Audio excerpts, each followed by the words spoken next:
Everything you think you know about learning is wrong, and it's not your fault or your teachers.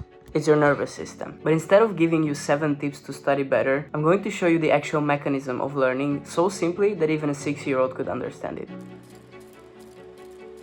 So here's the problem. We don't actually remember things. Or at least not in the way you think we do. Memories aren't recordings, they're reconstructions. When you recall your first kiss, you're not replaying an actual event. You're stitching together things like sensation, place, or location, and your internal state, like excitement, to estimate how it felt and how it was to be there. With each new retrieval, you reconstruct an event from scratch.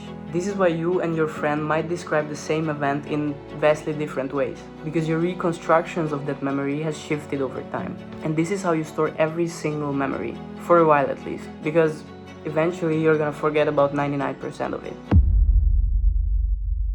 This forgetting is necessary. It filters out the trivial stuff, like you sneezing on a random Tuesday in 2019, let's say. Was that? You don't remember that? Yeah, that's exactly what I'm talking about. You need to filter out these unnecessary events to be able to function normally. So what we call learning is actually not the storing of information, it's the disruption of the natural process of forgetting things. Every time you recall a memory, you push its forgetting date a little bit further. You can think about it as just delaying the date of forgetting.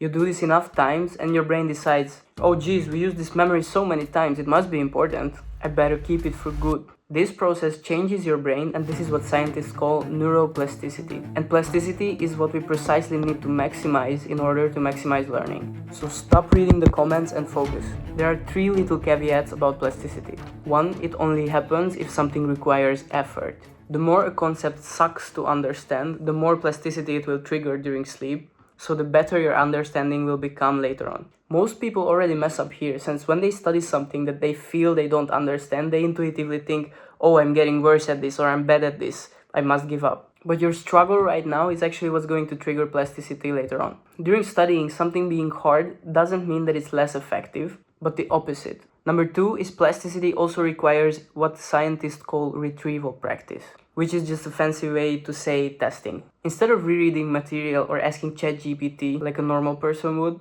try to recall the concepts without having any external help in front of you.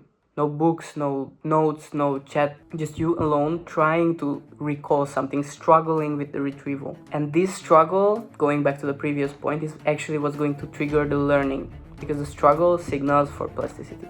And number 3, finally, it requires spaced repetition, which just means repeating this testing over multiple days. Now, this works because of the concept of pushing the date of forgetting. Each time you're very, very close to forget a concept, it's gonna require more effort to retrieve that concept.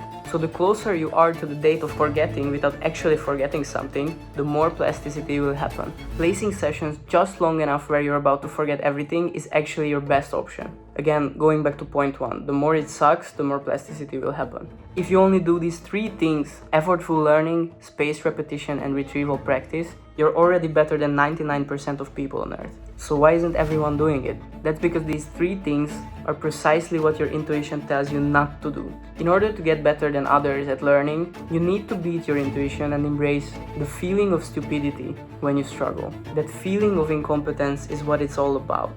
That's gonna trigger plasticity and you're gonna become smarter. Now, of course, there are more concepts than that, but as I said, 99% relies on these 3 principles. So I put more ideas on the screen if you're interested.